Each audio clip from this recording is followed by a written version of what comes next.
because it's like the main attraction for Atlanta? I go back to the question I asked her about the cab. What the millage rate is used to pay for services that we render. They don't have any different services by definition that they provide than we do. We all do water, sewer, parks, police, fire. So you gotta ask yourself, maybe the city of Atlanta has more because that's a dignitary place and they may need more police for that magnitude. Now I'll tell you one dirty little secret that Shirley Franklin had to deal with and dealt with well, that Kasim Reed is having to deal with, that poor planning will lead you down to it. Remember Bill Campbell? Mm-hmm. The way Atlanta, in Cobb County we have a stormwater system. In other words, the rain goes in the culvert that goes back into the creeks, basically. So the water, rainwater goes directly back into the creek. Sewer system is what we talked about. You brush your teeth, it goes down and we treat it and go back, and then we put it back. Well, Atlanta, when they first built the pipes in Atlanta, there was one pipe, let's say it's 10 inches in diameter, and it had a divider going down it that was about 6 inches tall. So most of Atlanta's sewer and stormwater were combined in the same pipe. So the storm drainage came down, it was in the narrow part, and it got diverted back into the creeks. This part over here, the logic was for sewer, and it got diverted over at the appropriate time in the treatment plant. But it was designed at a population that's maybe half of what we currently have. So what happened a lot of times in Atlanta is they would have so much sewage that it would seep over, and raw sewage would go into the rivers, and they weren't fixing the pipes long enough or fast enough, so they didn't have the resources to do it, and they were being fined head over heel by the EPA for illegal dumping. Or put the other way, if it rained real hard, the stormwater would come over and get into the treatment plant, and now they're treating stormwater. So they're paying to treat, which is 2/3 of your water bill, by the way. 2/3 of your water bill is for the cost of treating. They were treating, so Atlanta, by ignoring their stormwater and sewer system for so long, or Bill Campbell, when Shirley Franklin came in, she was getting fined on a daily basis by the EPA because of the prior administration didn't take care of it. So Atlanta has a higher number because they're basically taking care of a lot of sins of their predecessors.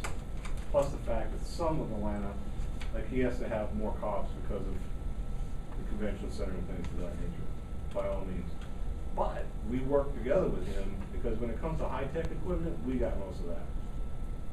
So when he gets a call for a high-tech situation, bomb or any specialized unit, we go in and help him. That way he doesn't have to fund it. He can fund more cops, but we fund the heavy-duty equipment, and we work together that way. But there are some dynamics. There are some nuances, without a doubt. I don't want to suggest anything other than the fact that we're better than him. That's the only thing I would suggest. Yes, ma'am? No, I was just going to make a comment about the home values as well. It's lower. So when it's lower, they got to bring it up to try to make up the difference. Right.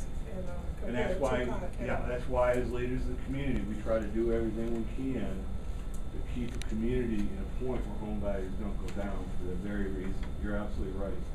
And we try to, in Cobb, we call it the broken window syndrome. When we go into a community and start seeing broken windows, that's an indication of decline that we need to address. And it's cheaper to address it when the windows are broken than after the homes have been embedded by folks you don't want there. So we're very progressive in being proactive, and planning is what allows us to do that. Planning is what allows us to do that. We have a quality of life unit where we get a community that we think is on the brink of falling over. We'll send them in and try to help straighten it out. We have a reputation. We used to be, and this happens a lot in South Cobb, which we're dealing with. South Cobb, under my leadership, we've come up with a new redevelopment authority. And we have a 3-point program between the Six Flags, Mableton, and the South Cobb areas for redevelopment specifically for that. Part of this economic development plan has got, not this one, where is it?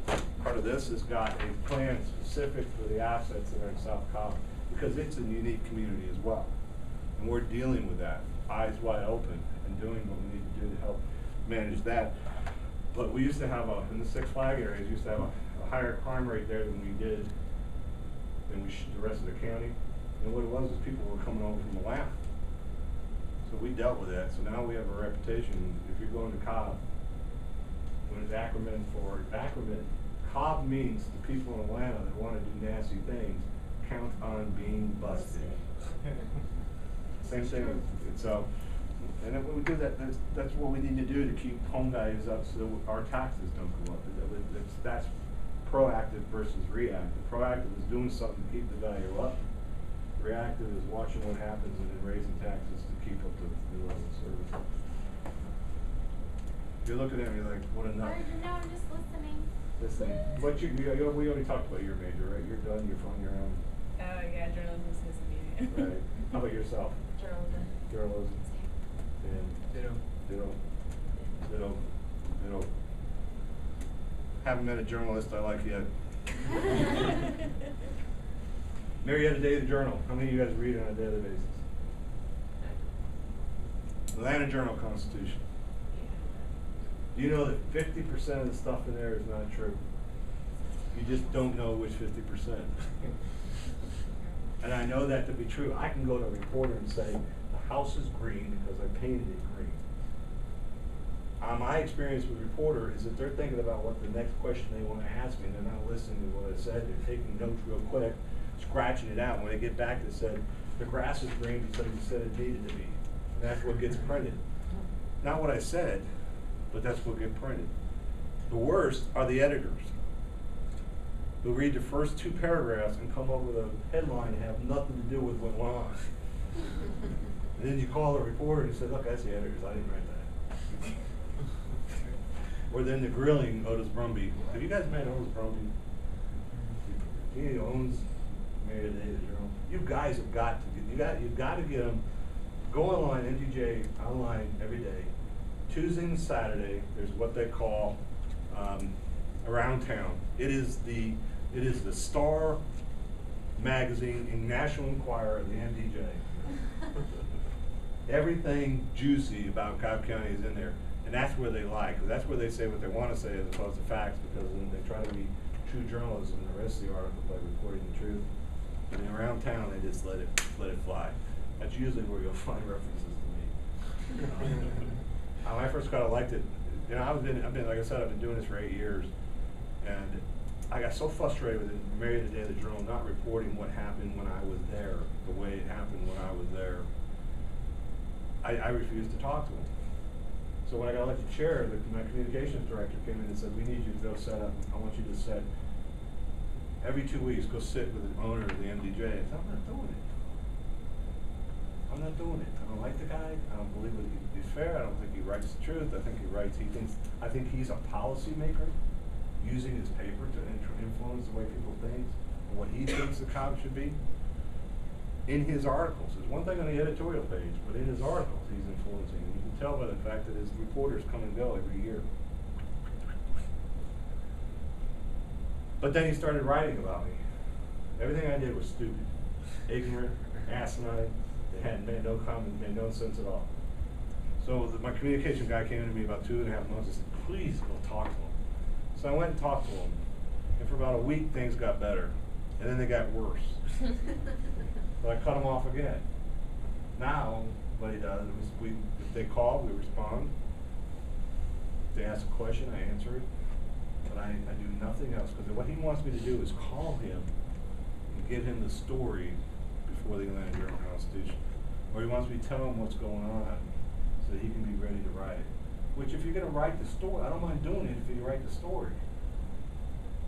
But when you veer off and try to influence the outcome, perfect example, I took my son to George Washington University 6 years ago. He was a freshman, right in the middle of Washington, D.C. This was in the height of people concerned about security. Across the street from his dorm was a national something, federal building. The reporter came up to me and said, are you concerned at all about the fact that your son is living in a building across the street from a federal building which may be a target of terrorism? No. Are you concerned? Oh, yes, I am. Cool, please, come talk to me. The article in the next paper was all about how all the parents of the people that are going to have kids in that dorm were concerned about the federal building across the street when it's possible. I wasn't mentioned. There was no negative story. But what? Well, I've always been taught that you were supposed to try to get both sides, so, but if most people kind of feel some type of way about their kids living there or something, and there's like some people that are like, no, it's fine, the story's gonna kind of talk about how people are worried. Correct. What if the editor came in and said, I want a story about how scared people are because they're Then you do a story about how scared people are. Okay. The outcome's defined, right? I mean, but what's the real story? Why would I care if people aren't worried? Well, I ask that question all the time. But you care. Why when you listen to WSB radio, they tell you about an automobile accident that occurred in Cleveland, Tennessee? Listen to the news. Listen to what's being reported and ask yourself, why is that news? Why is that important to my day? And as journalists, I believe you should be reporting and writing on stuff that are important to the quality of life, or to my business, or to my lifestyle, or the issues, not reporting on stuff that doesn't matter.